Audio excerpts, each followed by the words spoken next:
What's up, Toy Fam? Welcome back to your totally cool channel. Today is Throwback Thursday, and we're still on our G.I. Joe series for now. Now, let us know in the comment section if you want more G.I. Joes in future episodes, or we can probably stop for a while and go into, say, Centurions, maybe, or maybe even go into other 80s or 90s animated character driven toys like Voltron or Voltus 5. By the way, for Voltus 5, we've also featured the Camp Big Falcon, so get into that episode. We'll put the link down below. But for now, we are on our fifth episode for G.I. Joe for Throwback Thursday, and we were supposed to do another Cobra character that was a mainstay in the animation, but I changed my mind last minute. We were supposed to do Zartan, figure number 23, but I think we can reserve him for later. For now, I want to go do a deep cut into one of the very few G.I. Joe or Cobra characters that doesn't really make much sense to me. All right, we're doing an alternate G.I. Joe. We do Cobra. We started with Cobra, so this is our fifth episode. We're doing Cobra. And again, it doesn't make sense to me why this guy is a Cobra character. As you can see, I think you're seeing a trend. For most of the G.I. Joes, it makes military sense. What they have, their weapons, their outfit, their look. It makes military sense. It starts with a goofy roadblock into other more, specific military units, like say I think this is the diver. There was a diver, and then there's barbecue. A lot of other there's some goofiness in the G.I. Joe lineup, but not as off the beaten path as, say, Cobra. And when I say that, I want to introduce our featured toy for today, and that is no other than Chip, Raptor, Talon, and his pet bird, General Ledger. Now, yes, you heard that right. We are talking about G.I. Joe character with a pet bird, not a Silverhawk, as we featured in previous episodes. This is, I don't know if it's a ripoff of the Falcon from Marvel Universe, but this is, like I said, I don't know what. If I'm not mistaken, Raptors eat Cobras, so he's supposed to be more. I don't know why he's with the Cobra team. He's supposed to be with the G.I. Joe team, because if he's a Cobra hunter, that's where he belongs, right? Again, one of the things that makes it a little bit goofy. But let's set these guys aside for now, okay? And let's focus on the main man for today's episode, Chip, Raptor, Talon. Now, Talon, I get it. That's why he's Raptor, because his last name is Talon. Talon. Yeah. So let's look at the box. And again, you're seeing a trend. For most of the Cobra featured on this channel, you're seeing the plastic windowed box, which shows you what pretty much he has inside. And for this one, he's got the mechanical wings, and he's got the claws, he's got the Raptor, he's got the, I don't know if it's a falcon or an eagle, whatever. It looks like a falcon to me. And then on the left side, that's the drawing. By the way, this is figure 139 of the G.I. Joe Classified series. And on the right flap, you see him in his full menacing glory. Got 139 over there. On the top, it's just the Cobra emblem and 139. On the back, you're going to see some nice highlights. Like, you've got some of the close-up look of his mechanical wings. And then on the left, my right, your left, it has. The good thing about these G.I. Joe boxes, though, when they're released, when these creative renderings are released, you're probably going to get Easter eggs. When I say Easter eggs, you're able to see what Cobra or what G.I. Joe Classified may have in store for you. Like the Bubble Trouble on the right side, you see a couple of them there. So kind of like tells you that all of these toys are in one universe and that they all belong together. So that some of them are featured in the others boxes. So that's Chip, Raptor, Talon, and General Ledger. The General Ledger is the bird. I don't know anybody who calls their bird General Ledger. All right, calls him General, but not General Ledger. Anyway, let's go into the actual toy. So let's snip the tape. Some people like to take the tape off. Personally, I don't because it damages the box. I'd rather keep it that way. Just retape it if I have to. I don't really intend on selling any of these, but you know, some people might express an interest.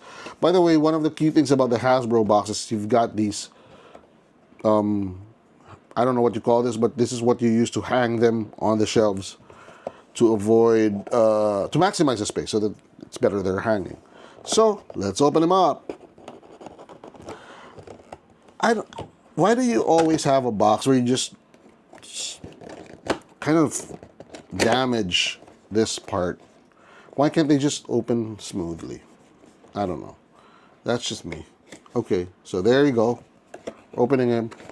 And slide him out. Voila. Okay, keep the box there. Some information. Nice. Nice packaging. The Cobra Red really stands out. This is one of those packagings that you understand would need some plastic ties, okay? Because you don't want them falling all over the place. All right? So let's see what's this is really a plastic tied mechanical wings that slots into his back. Okay? So let's put this aside and let's focus on, sorry, flimsy. Plastic's not that hard as they used to be. The actual figure. You have his falcon head, you have General Ledger over here, you have the actual figure, you have his knife, his pistol, and his primary weapons, his claws. All right, so let's get to it and take him out. Again, it's easier if you take him out starting with the legs and then take the hips out and then the arms. Then everything else follows. Oh, I know, like I said, this is a deep cut, meaning he's not really a main feature on the animation and on the what do you call this, on the comic books. I don't know. I haven't really read much of the comic books, but just as a toy, without even knowing anything about him, as a toy, this is already starting to look amazing. But before we get into him, let's look at the accessories first. Okay, very interesting falcon head. Very interesting falcon head. And if you look at it, it's got this nice feather-like look. It's the attention to detail is just amazing on this one. And you've got the eyes, you've got the falcon eyes, you've got the falcon beak. I mean, you'd probably think he's a falcon, right? Nice. Look at that. Nice. Look at this, especially this part, where you've got the light brown and you've got the dark brown, just blending well together and just being so seamless. And then you've got the yellow eyes, you've got the small dot on the black, and then the nostrils on the beak. Just amazing. Amazing detailing on this one. I love this. I love this. Okay, let's get General Ledger out. Yeah, he looks like he's a peregrine falcon. And you know why I know that? Because of the hood. Now, a little bit of trivia, everybody. Falconry used to be known as a sport of kings. Why? Because only the rich and the royalty could afford to have people capture falcons when they're young and to train these falcons to hunt from the fist. They call that, to hunt from the fist. So that's a little bit of trivia. Falconry used to be known as a sport of kings. Okay?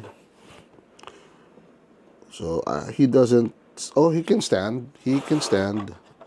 And then let's take out his Wolverine-like claws. Now, these are made of somehow hard plastic, so you got to be careful. You got to be careful with the hard plastic because they're not as soft as the other weapons that we've featured on this channel. So they may break. They may break. They slot through the hands and they may break. Okay? Let's put that there. And then he's got his... Looks like a Glock to me. A Glock or... I don't know. You tell me, guys. I'm not a... I used to love guns. I used to be a fan of guns. Basically what they are. It's more of the trivia of it. But I don't know what this is. What kind of pistol this is. Let me get my big hands out of there. There we go. I don't know what kind of pistol. It looks like a Glock from this perspective, but especially doesn't have the hammer. But I don't know what it is. You tell me in the comment section. Again, the knife is not as bendy as the previous G.I. Joe weapons that we've featured, especially the earlier releases. This one's a little bit harder. Okay, it's a bit stiffer. All right. So let's free up the main. Why do I keep Butterfingers? Okay, so as in previous episodes, we recommend you use scissors instead of the cutters when you're doing the plastic ties because it's easier. So it's either you come in from the front or you do it from the back. I prefer to do it where there's enough space for the scissors to make contact with the ties without damaging the actual toy. In this case, I'll do 2 from the front and I'll do 2 from the back. Or just do both from the front. There we go. Easy peasy. Nice and easy. There we go. One more. Last one. Make sure you have sharp scissors to avoid scratching the actual toy. So let's put that aside. Let's put that here. Now the bad thing about this is because it's tied to the box, you can't really put it back in. All right? Okay. So this is going to be a displayable piece. And let's look closely at the wing. So it's folded up like this. There's a peg that sticks out that slots into a hole on his back. Typical G.I. Joe, they've got holes on their back. Okay? So let's put this here. Alright, so it folds out like this. Okay. And it folds out like this. And let's take a look at it from the front. It's got these kind of like turbines that probably produces lift. Okay, and then you've got these feather-like protrusions that allow him to maneuver. I don't understand the science behind it, but I don't know if there is even one. It says Rip Wing and it says CM2. All right, so that's the wing. Let's get into the figure. Okay, the main man himself. What's his name? Talon? Chip? Raptor? Talon. Okay. Set this aside. Let's do a close-up. All right. Again, together with the hawk or falcon hawk or headrest, you have this nice feather-like vest. Okay. I don't know if you can take it off. I think you can. But it's gonna be a hard, thing to do because you're gonna have to remove the arms and remove the head. Let's do an articulation review first. Yeah. Okay.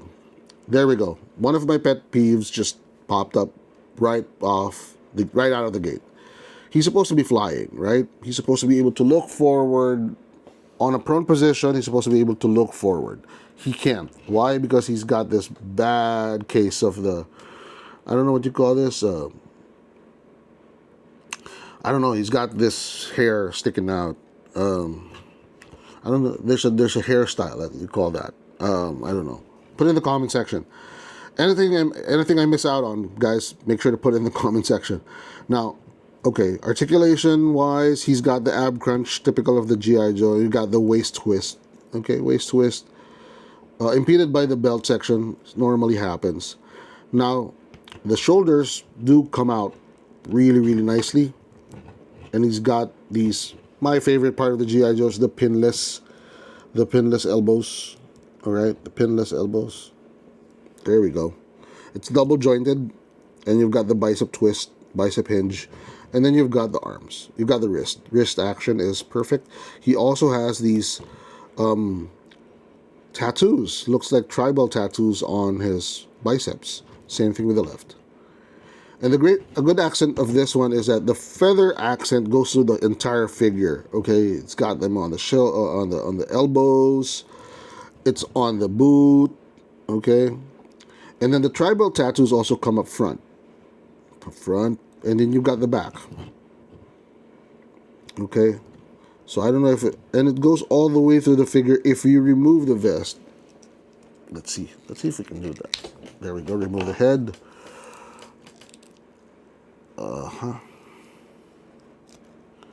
Let's see if we can remove an arm. Okay, I'm really scared about removing a mullet. That's what it is. He's got a mullet. All right, there we go. I'm not confident in removing the arms because I might break it. Although I have another one, but I don't want to break this one either.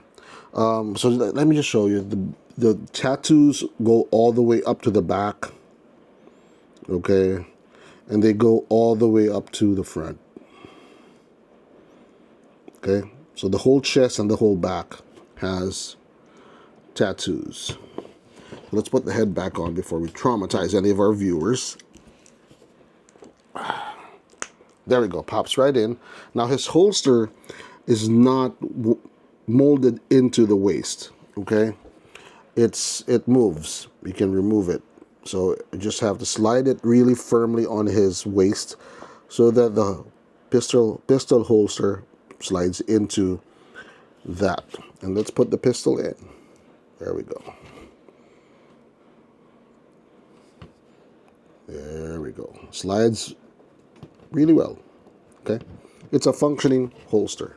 Now where does the knife go? It goes on his right hip. This one. Apologies for the hand. There we go. Slides right in, and it's there. There we go. Okay. Now one of the cool accents about this piece is the mask that kind of sticks on his face. I don't know how it's there. I don't know how it's there. I don't know how it keeps it there when he's flying, but it's there. So there's that. Let's go back into the articulation. He has the hips, or the hip movement, the legs raise. Again, the back, because there's that butt. Okay, and then you've got the twist on the quads. But this one is kind of tough. It wouldn't budge. Let me see the other one. No, it's because of probably the holsters. Okay, and again, the pinless double jointed knees are fascinating. How can they do this with G.I. Joe and not do this with X-Men or the Marvel Legends? I don't know why. And then you've got the feet. Okay, goes up, goes down, rolls in, rolls out. Okay, you can give him a sprain if you wanted to, but why would you? All right, so that is just amazing, the way his pants have this texture on it, the way it's creased, it's not flat or smooth. The amount of detailing that goes into this action figure is just phenomenal. And then you've got the bird belt buckle. All right, the boot is the boot, but then, oh, look at that, the boot has 3 talons. Nice. So even the boot is part of the entire costume. It's just amazing how they've blended all of that in. Now, I don't know how you put the claws. Oh, he's supposed to hold the claws. Okay. So let's dress him up. Okay. Let's dress him up. There we go. Just slide the whole hand into the notch of the claw and wrap it over his knuckles. Again, you got to be careful because these are plastic and they have a tendency to break. Okay, there we go. Let's do the other one. Let's do the other one. Okay, there we go. There we go. Now he's got his talons. I will scratch her eyes out. Something he would probably say. Or wouldn't. We never know. Okay, let's pose him properly.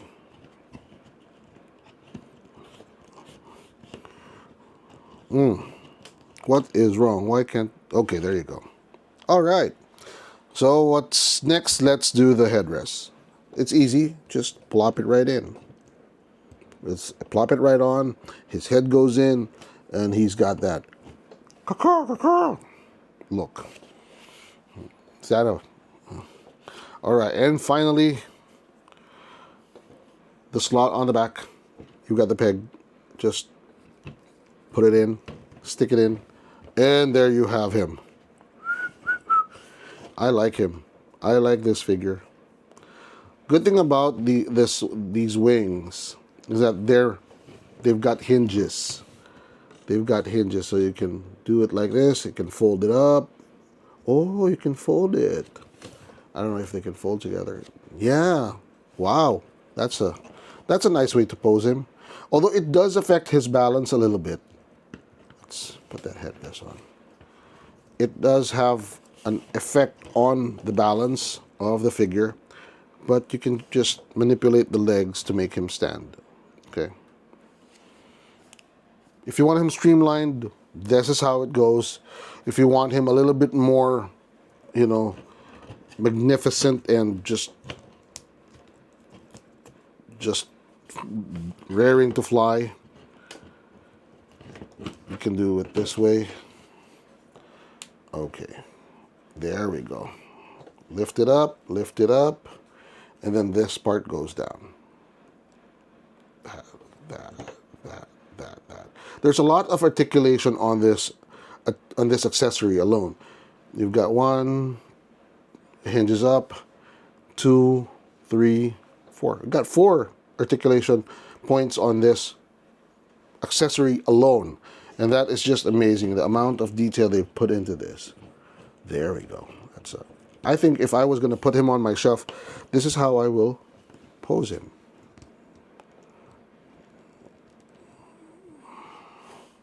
That's just amazing. Then you can put the... Can you? I wouldn't dare. Just leave it. Just leave General Ledger to the side or here by his foot. Okay, let's do a toy review. Now, impressive as he may be inside the box, he is more impressive the more you look at him. The more you get a feel of the actual figure, the more you look into the many intricate details they've put into him. This is just an amazing figure. I mean, the amount of detail into this single figure, the way the feather-like wings look, the way the feathers on the vest and on the headdress, and even on the boot and on the elbows. Amazing. So impressive right in the box because you can see it through the window, and impressive even more outside the box. Playability, man, a lot of fun playing with this. One of the few figures who, you know, he has a pistol, but it's not his main thing. The draw of this toy and the way that it evokes a lot of imaginative play is just right up there with all of the G.I. Joes that we've so far reviewed. And I like how your imagination can really take you places with this figure because there's so many poses you can put him into. You know, so many variables. Like you can do it without the claws, you can do it without the headdress. A lot of, you know, it's not just play. If you're into toy photography, this is a good figure to have. Price point, this is a little bit more expensive than your regular G.I. Joe. Okay? This goes for about 20, maybe even $30. Probably about $30. Almost 3,000 pesos. But I think it's totally worth it because of the absolute thought they've put into all aspects of the figure. It's not just, oh, it's nice to have this, nice to have that. No, this is a figure that has to have all of these, and they pretty much put all of that in, including the accent, the articulation of the wings. Okay, there's a lot of possibilities. Desk appeal. Desk appeal is just right up there at the top. I mean, like I said, so many variables, so many variations that you can have with this character. I mean, even with this, just like that, it's a different character altogether. You know, but doing the full thing is just, amazing on the shelf. He would be a good way to introduce new characters that are not into mainstream G.I. Joe media, like the comic books or even especially the cartoons. So with that, let's do a final review. Is he not cool? I don't think so. Right now, I'll rule it's not cool. It's a toss-up between is he cool or is he totally cool? Should I even think about it? I don't think there's much thought that needs to go into it because he is Chip, Raptor Talon, and General Ledger. Let's add General Ledger is a totally cool addition to any G.I. Joe collection. Again, it's totally cool because of the many reasons we've said before, but just the way he looks, the way you can play with him, and so many things that you can do with your imagination with him, takes him off the charts for me. Again, I didn't come into this toy review with a lot of expectations, and that doesn't play into my final rating, but just seeing him in my hand and looking at all the details just absolutely blew me away. So with that ends another episode of Throwback Thursday here on your Totally Cool channel and Toy Fam. Remember, hit like, subscribe, smash that subscribe button so that you could be a part of our growing toy community, our toy family. And don't forget to hit that bell button so you won't miss out on any future episodes that we're going to be and we're going to be pumping out a lot more. We've got Batman, we've got Superman, we've got a lot of, you even have Marshall Bravestar. All right? We've got Marvel Legends and a lot more in store. So keep tuning in every Tuesday, Thursday, and Saturday, and maybe even on a Sunday. Maybe even on a Sunday. So with that, again, follow us on TikTok and Facebook. With that, we end with this. Guys, toy collectors, toy community, toys are not just cool. They're totally cool. Happy collecting. Bye-bye.